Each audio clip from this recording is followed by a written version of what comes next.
दोस्तों, आज मैं आप सबको रंगोली के विषय में सारी जानकारी दूंगी।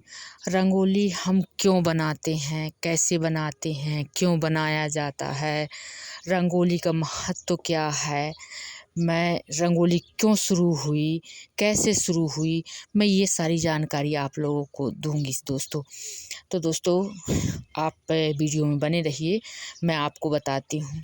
रंगोली दोस्तों, इसका मुख्य उद्देश्य सजावट तो होता ही है, लेकिन ये सौभाग्य सौभाग्य आता है इससे, धन आता है इससे।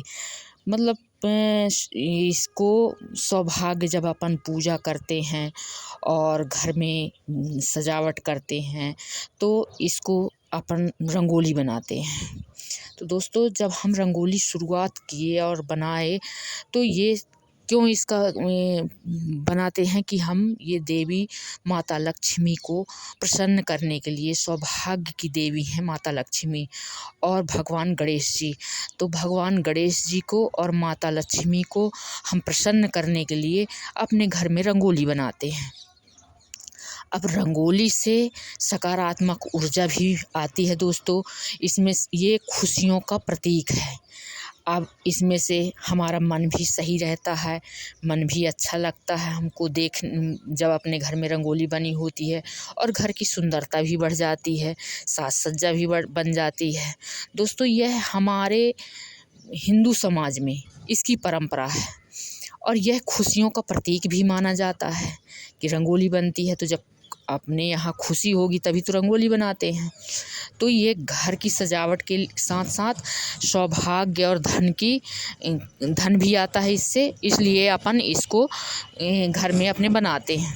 अब मैं आपको बताती हूँ दोस्तों, इसका इतिहास क्या है, ये क्यों स्टार्ट हुआ, कैसे स्टार्ट हुआ और क्यों यह रंगोली का इतिहास स्टार्ट हुआ कि अपन रंगोली हम मनाने लगे।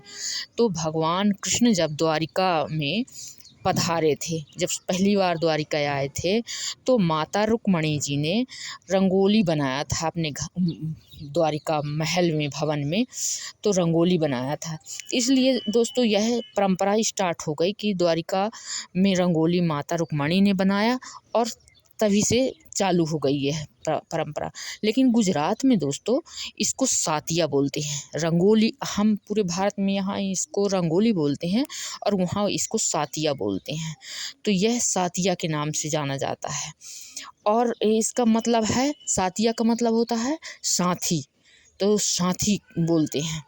अब इसका उद्देश्य वेलकम करना भी होता है, स्वागत करना भी होता है।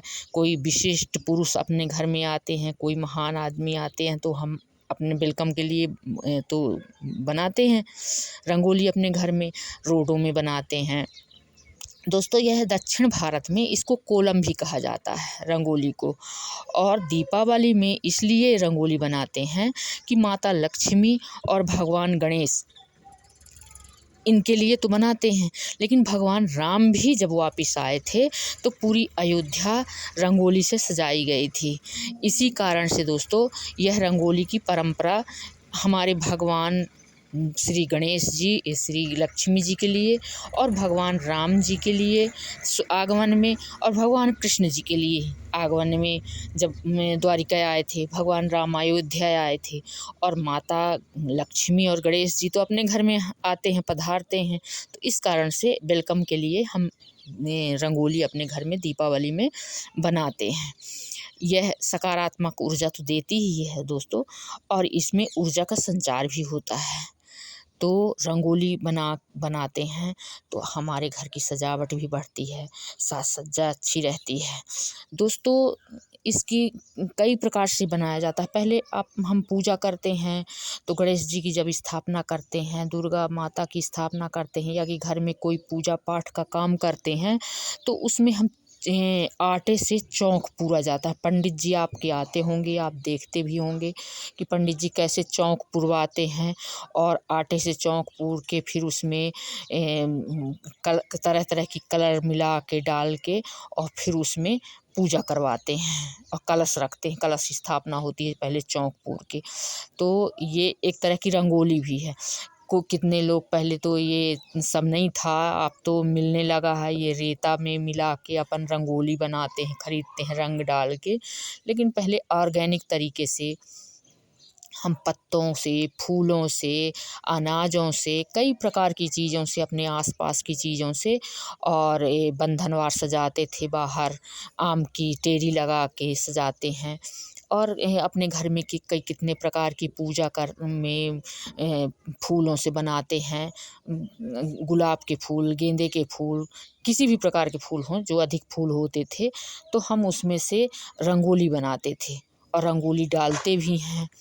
तो अब तो ये सब स्टिकर आ जाते हैं, तो स्टिकर लोग चिपकाने लगते हैं कि अपने घर में तो रंगोली न बनाएं, स्टिकर चिपका दें। तो दोस्तों, जहाँ तक हो सके तो अपन फूल ले लें, पत्ते ले लें, फूलों से, पत्तों से ऑर्गेनिक तरीके से बढ़िया अपने यहाँ फूल पत्तों की रंगोली बनाएं।